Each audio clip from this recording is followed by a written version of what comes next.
Nagsimula ang kwento sa Oklahoma, USA. Nakilala natin ang isang binatang nagngangalang Brian Newell. May matinding hilig si Brian sa basketball at pangarap niyang makasali sa team ng kanilang paaralan na tinatawag na Eagles. Ngunit may dalawang malaking problema siya, maliit ang kanyang pangangatawan at wala talaga siyang likas na talento sa paglalaro. Dahil dito, palagi siyang naiiwan at laging uling napipili. Ang tanging posisyong nakuha niya ay bilang assistant ng team, parang tagabigay lang ng tubig sa mga manlalaro. Pagkatapos tumulong muli sa isang laro mula sa gilid ng court, umuwi si Brian sa kanilang bahay. Humiga siya sa sofa at agad nanood ng recording ng paborito niyang basketball player, ang maalamat na si Kevin Durant. Pinag-aaralan niya ang bawat galaw, bawat tira, at bawat pasa nito. Umaasa siyang balang araw, sa pamamagitan ng sipag at tiyaga, ay makakapaglaro rin siya tulad ng kanyang iniidolo. Dahil dito, araw-araw siyang nagsasanay sa kanilang bahay at sa driveway nila. Ngunit tila wala talaga siyang talento sa basketball. Magalaw at sablay ang kanyang kilos, at palpak ang kanyang mga tira. Halos hindi niya maipasok ang bola kahit malapitan na sa ring. Minsan ay tumatama lang ito sa rim o kaya na may hindi man lang sumasayad sa backboard. Dahil sobrang hopeless ng kanyang laro, natatawa na lamang maging si Ashley, ang kanyang nakababatang kapatid na babae. Madalas nitong i-record ang pagsasanay ni Brian gamit ang cellphone, hindi para suportahan siya kundi para pagtawanan ang kawalan niya ng talento. Isang umaga, pumasok muli si Brian sa paaralan. Habang naglalakad siya sa hallway, nakilala niya si Isabel, isang bagong estudyante sa school. Para kay Brian, parang love at first sight yun. Agad siyang nabighani rito. Habang lunch break, nalaman niya mula sa matalik niyang kaibigan na si Mitch na kakalipat lang ng dalaga sa kanilang lugar ilang araw pa lang ang nakakalipas. Hinikayat siya ni Mitch na lapitan at kausapin ito. Tinipon ni Brian ang lahat ng lakas ng loob na mayroon siya. Inaayos niya ang kanyang polo at lumapit sa mesa ni Isabel, handa nang magpakilala. Ngunit bago pa man siya makapagsalita, napansin siya ni Connor, ang mayabang na captain ng Eagles. Ngumisi si Connor at itinuro ang TV screen sa cafeteria upang mapansin ng lahat. May ipinakita siyang video para panuurin ng buong paaralan. Sa video, makikitang nagsasanay si Brian sa kanilang bakuran. Sinubukan niyang tumalon papunta sa ring gamit ang trampoline para sa wakas ay makapag-dunk siya ng bola. Ngunit pumalpak ng husto ang kanyang katawa-tawang plano. Sobrang taas ng kanyang talon kaya bumagsak siya ng malakas at tumama mismo sa ring, kung saan siya naiwan na nakabitin ng patiwarik at walang magawa. Biglang nagtawanan ng buong cafeteria. Dahil dito, naging katatawanan si Brian sa buong school. Sa sobrang hiya, hindi na niya kinausap si Isabel at dali-daling umalis sa cafeteria. Kalaunan, nasa kwarto si Brian habang nakakaramdam ng matinding hiya at kahihiyan dahil sa nangyari.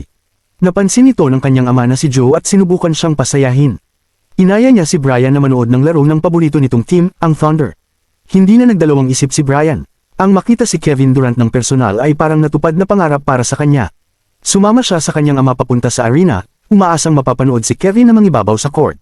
Pagdating nila at makaupo sa kanilang pwesto, nagsimula na ang laban. Nagharap ang Thunder at ang Detroit Pistons. Dahil sa galing ni Kevin, malaking lamang agad ang Thunder sa first half sa score na 61-37. Parang tunay na superstar ang kanyang paglalaro. Sa halftime, naghanda ng palaro ang stadium para sa mga manunood. Isang maswerteng tao mula sa audience ang magkakaroon ng pagkakataong tumira ng bola mula sa gitna ng court. Kapag naipasok niya ito, mananalo siya ng $20,000. Naglibot ang mascot sa crowd upang pumili. At labis na ikinagulat ni Brian nang siya ang mapili. Bumilis ang tibok ng kanyang puso. Dinala siya pababa sa court upang simulan ang challenge. Habang nanginginig siya sa harap ng libo-libong tao, mismong si Kevin Durant ay lumapit upang panoorin siya. Kumanda si Brian sa pagtira ng bola, ngunit mula sa kabilang bahagi ng arena ay may narinig siyang pamilyar na boses. Si Connor iyon, na muli siyang kinukutsa at sinisigaw ang hindi niya kaya. Dahil dito, lalo pang kinabahan si Brian at pinagpawisan ng kanyang mga kamay. Tinipon niya ang lahat ng kanyang lakas at ibinato ang bola papunta sa ring. Sa kasamaang palad, sobrang sablay ng tira niya. Malayo ito sa basket at dumiretso sa audience, tumama pa sa ulo ni Rumble, ang mascot ng Thunder. Bumagsak agad ang mascot sa sahig. Muling napahiya si Brian, at sa pagkakataong ito ay sa harap pa mismo ng kanyang iniidolo. Nasayang ang kanyang pagkakataon. Malungkot siyang naglakad pabalik sa kanyang upuan, ngunit habang pauwi siya sa stands ay nakasalubong niya si Kevin Durant. Sa isang napakagandang pagpapakita ng kabaitan, pinirmahan ni Kevin ang bola at ibinigay ito kay Brian, sabay-sabing ipagpatuloy lang niya ang pagsasanay at huwag kailanman sumuko. Sobrang saya ng binata dahil dito. Sinabi niya kay Kevin na balang araw ay gusto niyang maging kasing galing nito. Sumagot naman ang player ng isang payo, kapag hindi gumagana para sa iyo ang talento, kailangan mong paghirapan upang makamit ito. Nagpasalamat si Brian sa payo at muling hinawakan ang bola. Habang sabay nilang hawak ang bola, may kakaibang hindi nakikitang enerhiya na tila damaloy mula kay Kevin papunta kay Brian. Pareho silang nakaramdam ng kakaibang sensasyon, parang munting kuryente, ngunit inisip nilang imahinasyon lamang iyon o simpleng static electricity. Bitbit ang kanyang bagong pirmadong bola, bumalik si Brian sa kanyang upuan. Kinabukasan, nagising siya sa tunog ng radyo. Ayon sa sports news, natalo ang Thunder sa Detroit Pistons matapos ang isang makasaysayang comeback. Lumalabas na pagbalik ni Kevin Durant sa second half ay hindi na ito maayos na nakapaglaro. Namiss niya ang lahat ng kanyang tira at pasa, at sobrang pangit ng kanyang performance. Sa kabila ng kakaibang balitang iyon, masaya pa rin si Bryan dahil nakilala niya ang kanyang iniidolo at nakakuha ng pirmadong bola. Naghanda siya para sa panibagong araw sa paaralan at nagtungo sa banyo upang magpalit ng damit. Nang hindi man lang iniisip, perpekto niyang naihagis ang kanyang maruming damit diretso sa laundry basket mula sa kabilang bahagi ng kwarto. Habang nasa science class, mas marami pang kakaibang bagay ang nangyari. Lumapit si Bryan upang tingnan ang model ng katawan ng tao. Sinabi ni Mitch na ni-record ni Connor ang sablay niyang tira sa Thunder game at ipinakalat na naman ang nakakahiya niyang video sa buong school. Lalong nahiya si Bryan. Nang hindi niya namamalayan, napulot niya ang modelong atay at gamit lamang ang isang daliri ay pinaikot niya ito ng perpekto sa kanyang hintuturo, parang isang professional basketball player na umiikot ng bola. Labis na nagtaka ang dalawang binata. Hindi nagtagal, napagtanto ni Bryan na kaya niyang paikutin ang kahit anong bagay gamit ang kanyang mga daliri. Kinagabihan, pumunta siya sa local park kasama sina Ashley at Mitch. Doon, nakita nila si Isabel na nakatayo katabi ni Connor sa isang carnival booth na may basketball hoops. Ang challenge ay may pasok ang bola upang manalo ng stuffed panda toy. Sinubukan ni Connor na magpasikat kay Isabel, ngunit pumalpak siya sa lahat ng kanyang tira. Natawa si Bryan sa captain ng team, bagay na ikinainis ni Connor. Hinamon nito si Bryan na patunayan kung kaya niyang gumawa ng mas maayos. Tinanggap ni Bryan ang hamon, at sigurado si Connor na sasablay ito. Ngunit sa halip, perpektong naipasok ni Bryan ang bola sa ring. Natulala si Connor, dahil hindi pa rin siya kontento, dinobol niya ang pastahan. Ngunit tulad ng una, madaling naipasok ni Bryan ang lahat ng tira at napanalunan ng malaking stuffed panda para kay Isabel. Lubos na napahiya si Connor kaya galit itong umalis. Nagpasalamat naman si Isabel kay Bryan sa magandang gesture nito, at niyaya siya ni Bryan na maglibot sa park kasama niya. Sa wakas, tila gumaganda na ang buhay ni Bryan. Ngunit habang gumaganda ang sitwasyon niya, lalo namang lumalala ang kalagayan ni Kevin Durant. Sa isang pribadong training session kasama ang kanyang manager na si Alan, pamaalya si Kevin sa bawat tira niya. Sinubukan niyang kumbinsihin ang sarili na dumaraan lamang siya sa masamang slump o bad phase. Hindi niya alam na ang kanyang talento sa basketball ay tila mahiwagang napunta kay Bryan noong halftime break ng nakaraang laro. Walang ideya sa totoong nangyari, sinamantala ni Bryan ang kanyang bagong kakayahan. Bumalik siya sa pagsasanay sa kanilang bakuran. Ngunit sa pagkakataong ito, bawat tira niya ay pumapasok. Kaya na rin niyang mag-dunk ng madali kahit hindi na gumagamit ng trampoline. Kumpiyansang sa wakas ay natagpuan na niya ang kanyang talento, pumunta si Bryan sa court ng paaralan. Nakita niya si Coach Ambrose at nakiusap na makasali sa team. Ngunit sinabi ng coach na wala ng bakanting pwesto. Si Connor, na naroon din, ay pinapaalis si Bryan. Sinabi nitong assistant lang siya ng team at wala naman talagang galing sa sports. Pero ang bagong Bryan ay hindi na natatakot. Hinamon niya si Connor sa isang one-on-one game upang patunayan kung sino ang mas mahusay na manlalaro. Tinanggap ito ng batang captain, handang ipahiya muli si Bryan. Ngunit sa pagsisimula pa lamang ng laban, mabilis na naaga ni Bryan ang bola at agad na nakapuntos ng perpektong tira. Hindi sumuko si Connor at sinubukang maka-score, ngunit mahusay siyang nadepensahan ni Bryan at nablock pa ang kanyang shot. Humanga sina Coach Ambrose at ang assistant nitong si Dan sa bigla at halos imposibleng talento ng binata kaya hinamon nila ito ng sabay. Naglaro sila ng 2-on-1 laban kay Bryan, ngunit madali lamang silang naiwasan ng binata bago niya malakas na idunk ang bola sa ring. Naiwang tahimik at manghang-mangha ang lahat ng nasa gym. Dahil sa ipinakita niyang galing, agad siyang tinanggap sa team. Nakasama siya sa unang laro ng Eagles sa State Cup. Bago magsimula ang laban, tumingin si Bryan sa audience at nakita sina Isabel, Mitch, at ang kanyang pamilya na nanonood sa kanya. Halos hindi niya makontrol ang kaba, ngunit pagsisimula ng laro, agad niyang nakuha ang bola. Gumawa siya ng mabilis at eksaktong pasa sa kanyang kakampi, na agad nakapuntos para sa Eagles. Sa isa pang opensa, humingi si Bryan ng bola ngunit si Connor, na naiinggit, ay sinubukang mag-solo play. Hindi niya ipinasa ang bola kay Bryan at hindi lamang niya ito nawala, nabigyan pa niya ng pagkakataon ng kalabang team na may tabla ang score. Galit na galit si Coach Ambrose. Sinigawan niya si Connor at inutusang ipasa ang bola kay Bryan. Napilitan ng captain na sumunod. Habang papatapos na ang laro at tabla ang score, natanggap ni Bryan ang pasa. Mataas siyang tumalon at sa isang malakas na galaw ay idinunk niya ang bola sa ring, na siyang nagbigay ng panalong puntos kasabay ng buzzer. Dahil sa kanyang mahusay na performance, naging regular starter si Bryan sa team. Hindi nagtagal, naging bagong sensation siya ng buong paaralan. Kalaunan, nagpunta siya kasama si Mitch sa isang go-kart track upang magdiwang. Doon, nakita niya si Isabel habang nasa kalagitnaan nito ng karera. Hindi nagatubili si Bryan at pinaharurot ang kanyang go-kart, mahusay na iniwasan ng bawat liko hanggang sa maabyute niya ito. Masayang makita siyang muli ni Isabel. Hinamon siya ng dalaga sa isang karera upang malaman kung sino ang magbabayad ng kanilang snacks. Tinanggap ni Bryan ang hamon, ngunit dahil sa sobrang kumpiyansa niya sa sarili, na-distract siya sa kakapakitang gilas. Nauwi ito sa pagbangga ng kanyang go-kart sa isang pader ng mga gulong. Habang nasa pinakamagandang estado ng buhay si Brian, si Kevin Durant naman ay lalo pang lumalala ang sitwasyon. Ang kanyang career sa basketball ay tila dumaraan sa isa sa pinakamalalang slump sa mga nakaraang taon. Wala siyang magawang tama, kahit sa simpleng commercial shoot para sa bago niyang sneaker brand, pumapalya siya sa lahat ng tira. Nadadapa pa siya sa sarili niyang paa sa gitna ng court. Dahil dito, lalong nag-aalala at nagpapanik ang kanyang agent na si Alan. Sa telebisyon, nagtatanong na ang mga sports journalist kung ito na ba ang katapusan ng career ni Kevin. Habang nagpapalit ng channels, biglang nakita ni Alan ang isang local news report. Tungkol ito kay Brian, ang batang manlalaro mula Oklahoma na naging isa sa pinaka-promising na high school basketball players sa state. Naalala ni Alan ang binata mula sa laro, ang batang sobrang sablay sa half-court shot noon. Hindi siya makapaniwalang bigla na lamang itong nagkaroon ng ganoong klaseng talento. At habang pinapanood niya ang recordings ng mga laro ni Brian sa school, may napansin siyang nakakagulat na pagkakahawig. Ang mga bagong galaw ni Brian, ang kanyang mga dunk at pasa, ay eksaktong kamukha ng signature style ni Kevin Durant. Dahil dito, nagpa siya si Alan na imbestigahan pa ang binata. Kinabukasan, kinausap ni Alan si Kevin at ibinahagi ang kanyang kakaibang teorya. Naniniwala siyang mahiwagang napunta kay Brian ang talento ni Kevin nung ibinigay nito ang pirmadong bola sa binata. Siyempre, hindi naniwala si Kevin kahit kaunti. Para sa kanya, sobrang imposible at katawa-tawa nito. Ngunit para kay Alan, iyon lang ang tanging paliwanag. Simula raw noong araw na iyon, nawala ang talento ni Kevin habang si Brian, na dati walang kahit anong galing, ay biglang naging pinakamahusay na batang manlalaro sa Oklahoma. Upang patunayan ang kanyang teorya, nagpa siya si Alan na sundan si Brian. Natagpuan niya ito sa isang local diner habang kadate si Isabel. Nilapitan niya ang dalawa at nagpakilala bilang agent ni Kevin Durant. Sinabi niyang nais niyang ayusin ang isang espesyal na pagbisita ni Kevin sa paaralan ni Brian. Labis namang natuwa si Brian dito. Pagkatapos, tinawagan ni Alan si Kevin at sinabing nag-oorganisa siya ng charity campaign sa school ng binata bilang cover story. Pagdating ni Kevin, sinabi ng player na kailangan niyang mag-training para sa susunod na malaking laro, ngunit ipinilit ni Alan na pumunta muna sila sa silid kung saan naroon si Brian. Pumasok silang dalawa sa classroom at nagulat ang lahat nang makita ang sikat na basketball player, lalo na si Brian. Tinawag ni Alan si Brian upang kausapin si Kevin. Nagbatian ng dalawa at nagkamayan habang mabuting inoobserbahan ni Alan kung may kakaibang mangyayari. Umaasang babalik kay Kevin ang kanyang talento. Ngunit walang nangyari. Gayunpaman, hindi sumuko si Alan. Hiniling niya kina Kevin at Brian na magkasama muna sa school buong araw. Habang magkasama sila, naging mas malapit ang dalawa dahil sa kanilang pagmamahal sa basketball.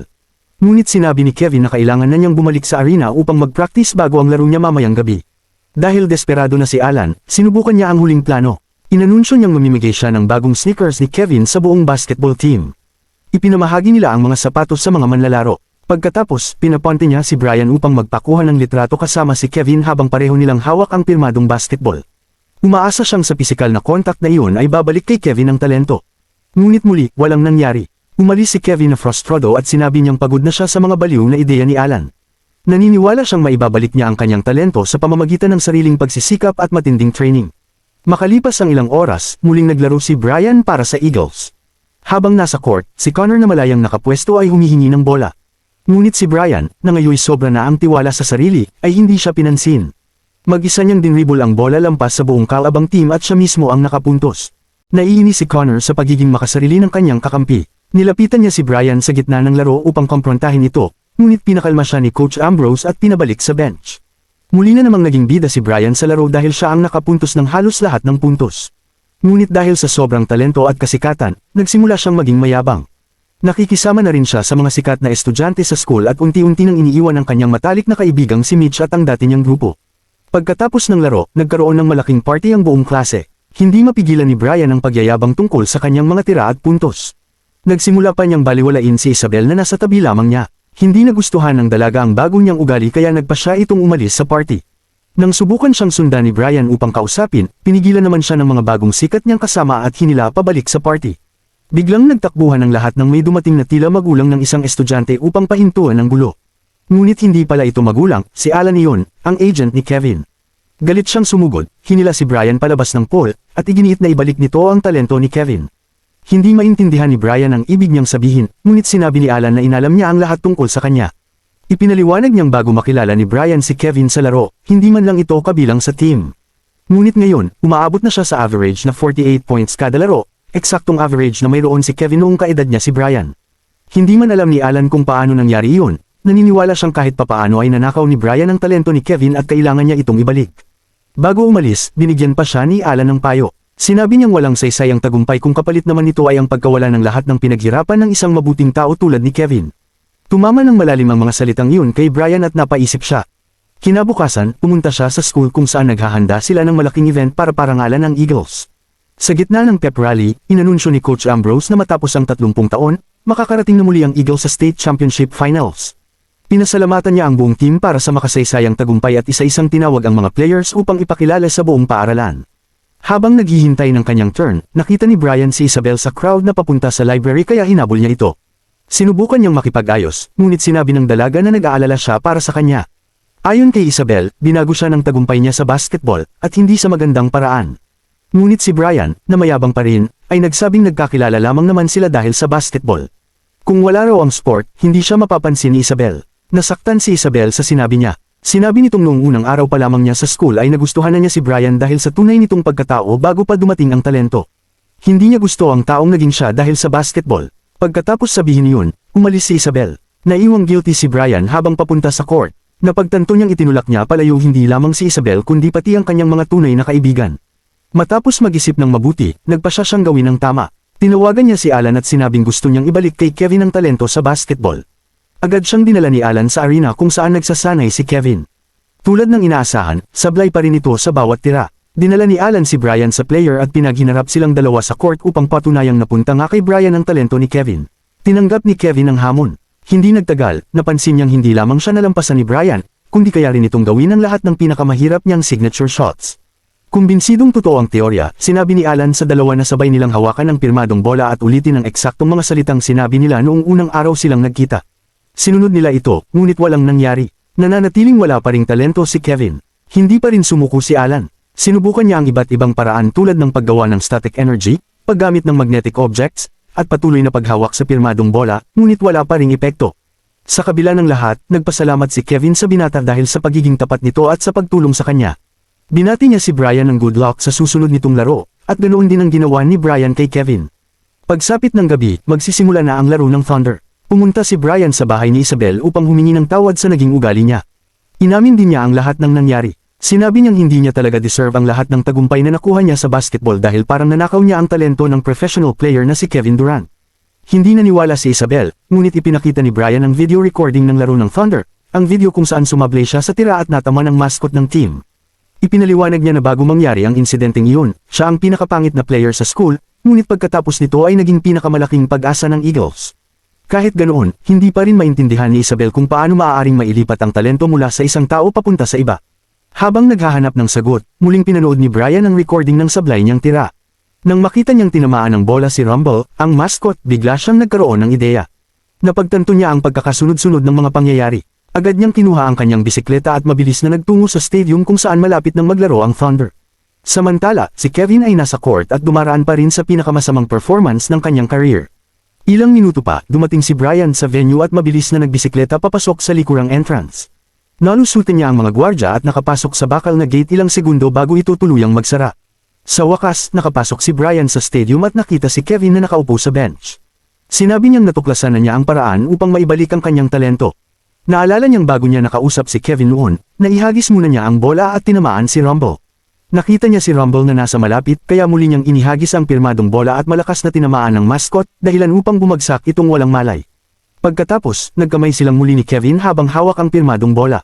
Ngunit sa pagkakataong ito, iminungkahi ni Brian na baliktarin nila ang kanilang mga sinabi noon. Kaya sinabi ni Kevin, gusto kong magkaroon ng talento ni Brian. At sumagot naman si Brian, kapag hindi gumagana para sa iyo ang talento, kailangan mo itong paghirapan upang makamit. Dahil dito, isang malakas na electric spark ang damaloy sa bola. Sa wakas, naibalik ni Brian kay Kevin ang talento nito sa basketball. Agad bumalik si Kevin sa laro at tulad ng inaasahan, nabaligtad niya ang score sa pamamagitan ng sunod-sunod na kamanghamanghang plays at puntos. Sa wakas, bumalik na ang tunay na Kevin Durant. Naipanalo niya ang laro para sa Thunder, bagay na ikinasaya ni Brian habang nanunood mula sa gilid.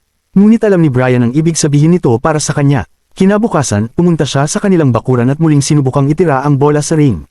Ngunit tulad ng dati, sumablay siya. Wala na ang kanyang talento. Pagbalik sa school, hinanap niya sina Mitch at ang dati niyang mga kaibigan. Humingi siya ng tawad dahil iniwan niya sila at naging mayabang. Tinanggap naman ng grupo ang kanyang paghingi ng tawad at masayang tinanggap muli ang dati nilang kaibigan. Hindi nagtagal, tinawag siya ni Isabel upang makausap. Sinabi nitong nakita niya si Brian sa stadium kasama si Kevin, at pagkatapos noon ay biglang bumalik ang talento ng player at nanalo ito sa laro. Dahil dito, napatunayan niyang totoo pala ang kakaibang teorya ni Brian. Ngayong malinaw na ang lahat, nagkaayos muli ang dalawa, ngunit kailangan pa ring harapin ni Brian ang pinakamalaking laban, ang Championship Finals. Ang problema, kailangan niya na itong laruin ng wala ang mahiwagang talento sa basketball. Sa kabila nito, ayaw pa rin niyang biguin ang kanyang team kaya nagpasya siyang sumali pa rin sa laro. Sa wakas, dumating na ang araw ng malaking finals. Punong-puno ang arena habang pumapasok sa court ang Eagles. Kumpiyansa ang lahat sa kakayahan ni Brian na dalhin sila sa tagumpay, hindi nila alam na wala na ang kanyang talento. Pagsisimula ng laro, agad nagsagawa ng opensa ang team. Nang mapaligiran nila ang depensa ng kalaban, ipinasa ni Connor ang bola kay Brian, umaasang siya na naman ang makakapuntos. Ngunit dahil alam niyang hindi na niya kayang maipasok ang tira, nagpanik si Brian at pabigla-biglang ipinasa pabalik ang bola hanggang sa lumabas ito sa court. Nalito ang lahat, lalo na ang kanyang mga kakampi. Mas lalo pang lumala ang sitwasyon nang sumablay si Brian sa isa pang madaling tira, dahilan upang makakuha ng malaking lamang ang kalabang team. Pagtatapos ng first half, ang score ay 47-31.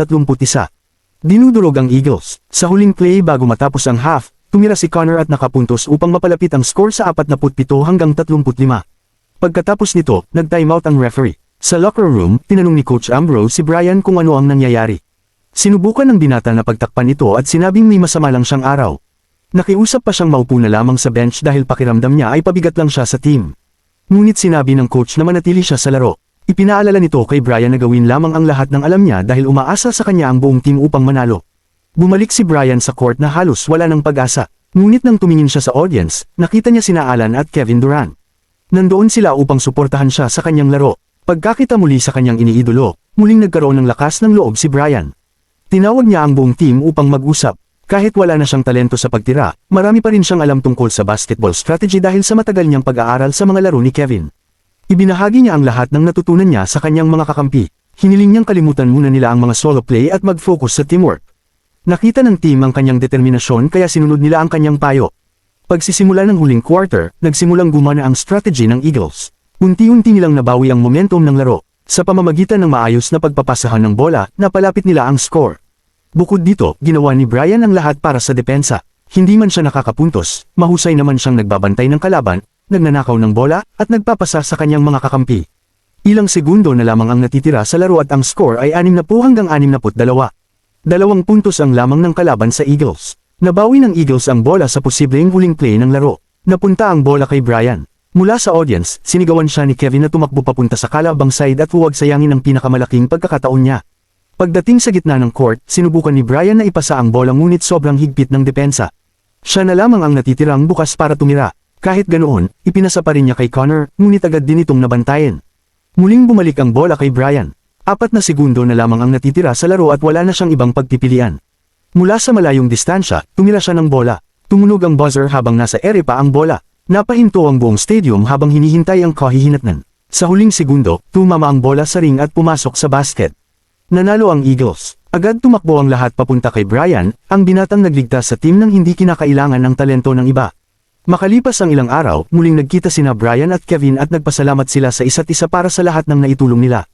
Inimbitahan ni Kevin si Brian na magsanay muli kasama niya sa court. Tinanggap ito ni Brian at sinabing matagal na rin siyang nagsasanay ng mabuti sa bahay. Sa huli, parehong natutunan ng dalawang manlalaro ang isang mahalagang aral, walang tunay na shortcut patungo sa tagumpay. Ang tunay na tagumpay ay nagmumula sa paglinang ng sariling talento, pagsisikap, at pagiging mapagkumbaba, kaysa umasa sa mahiwagang kapangyarihang hindi pinaghirapan. At kung nagustuhan mo ang recap natin ngayon, maaari bang makahingi ng like at pasubscribe na rin? Maraming salamat!